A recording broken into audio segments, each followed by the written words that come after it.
if this bill is not signed.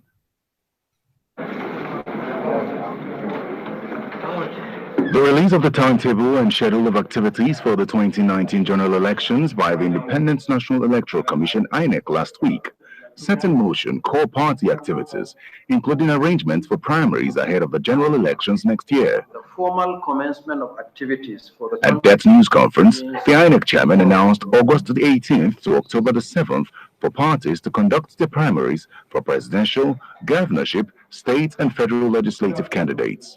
The formal commencement of activities for the 2019 general elections begins tomorrow, Friday, 17th August 2018, with the publication of the notice of poll.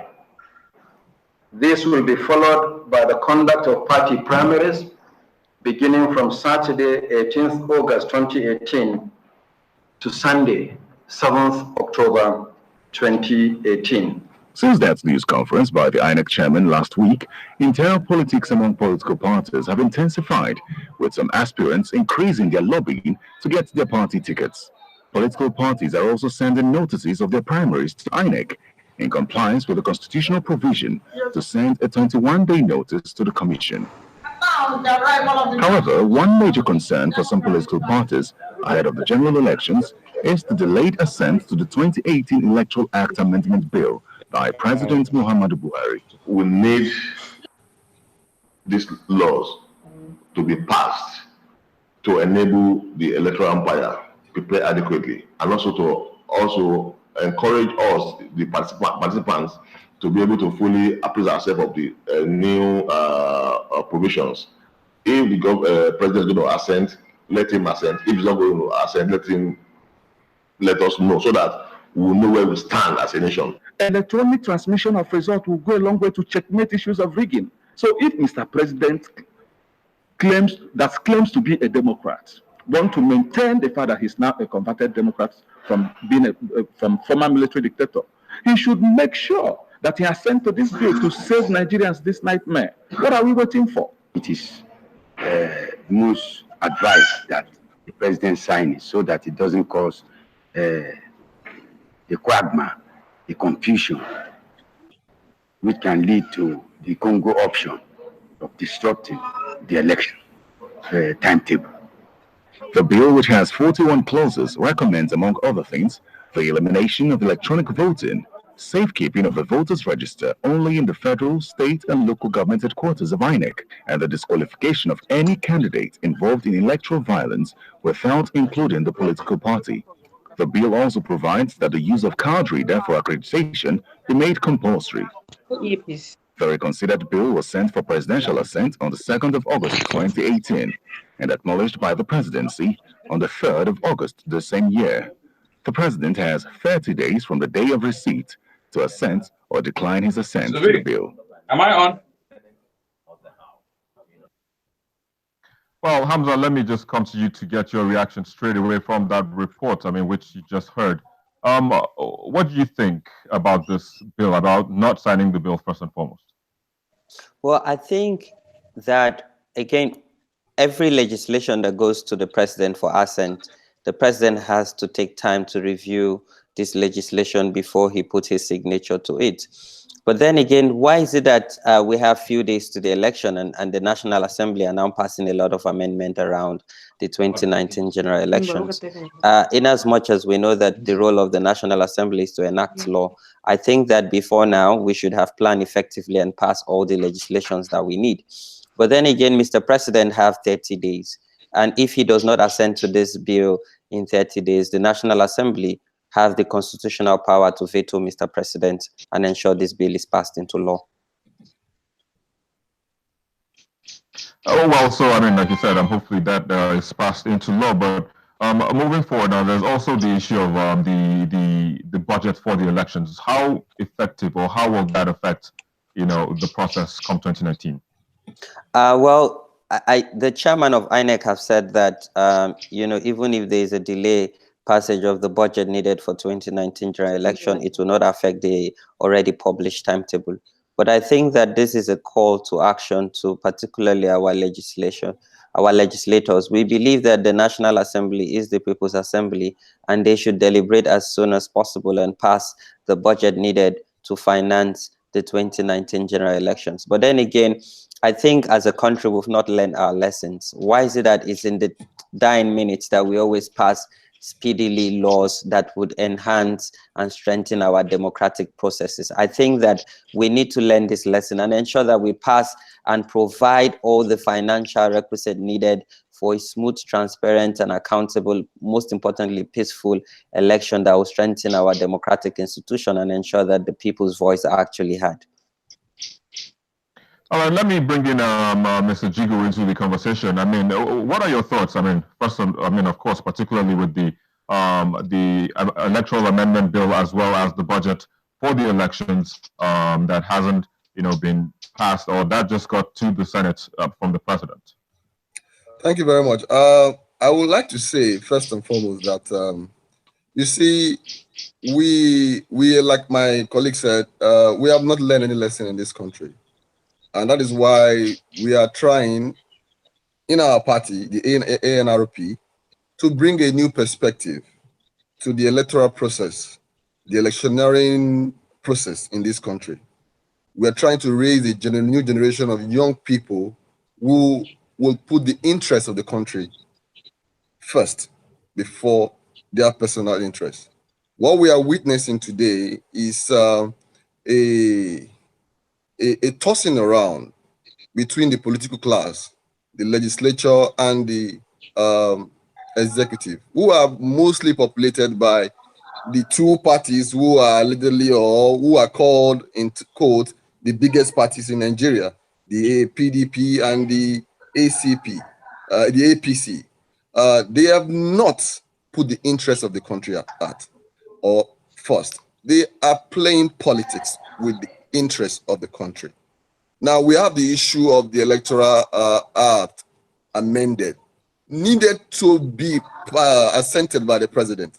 The president withheld and is playing politics with it. We have the INEC budget before the legislature. The legislature is playing politics with it.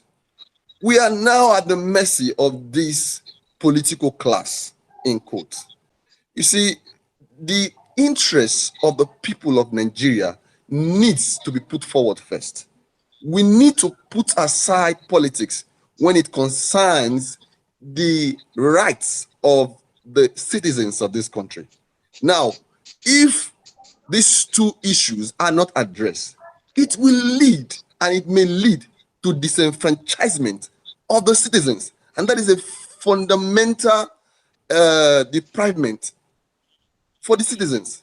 When you do that, you. Well, so let me come in here, Mr. Jigo. We're talking about this enfranchising, some citizens. Now we're talking about those right here in the country. What about those outside? And we're also looking at diaspora voting. How would we, come about doing that? But just before you answer that question, if you could just move again a bit on the camera, you're actually moving out of your shot. All right, that's kind of okay. Okay. So please go ahead. So you brought in another very good voting. I'm talking about disenfranchising citizens from exercising their constitutional right. Yeah, so you're talking about that. So I'm looking at what about those in the diaspora? How do we bring them? How do we get them to vote? I can remember since 2007, we've been talking about how to incorporate the people in diaspora, how to ensure that they participate in the electoral process in the country, in the process of choosing and electing leaders that will have the interests of the people at heart. Now, these people are in the diaspora. They also see what is going on in the country. They are interested. They see the political class, how they display their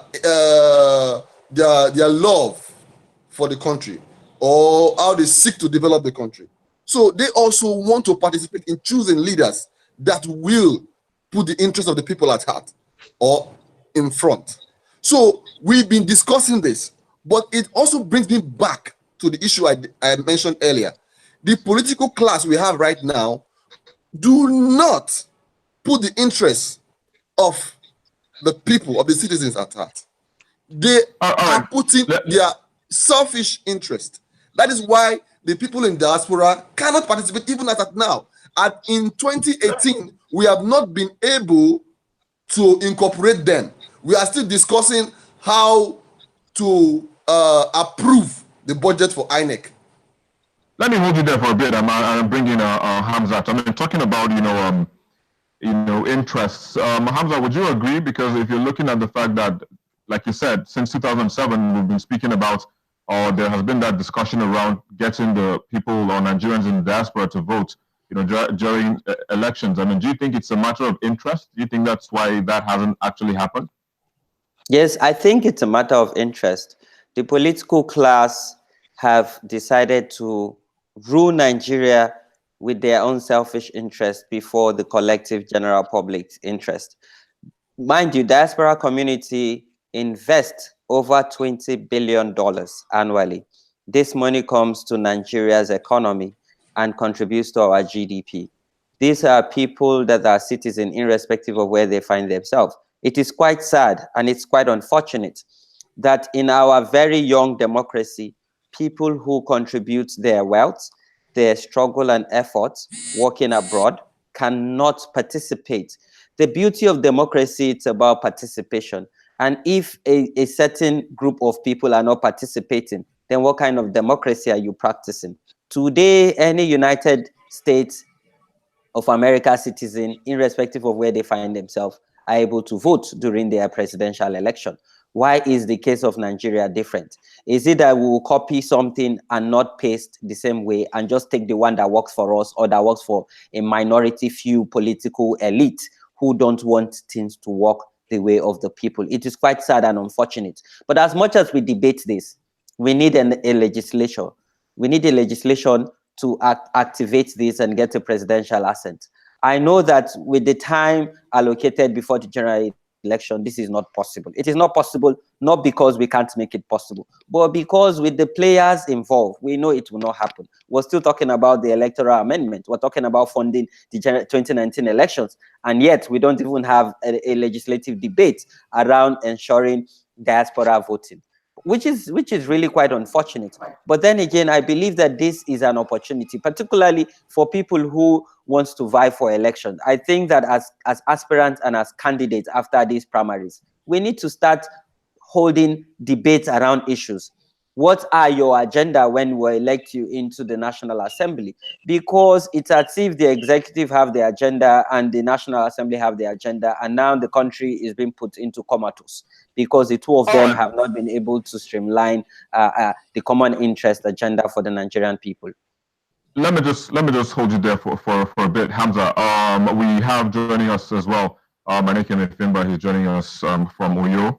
If you can hear me, Aneke, thank you for joining us on the program.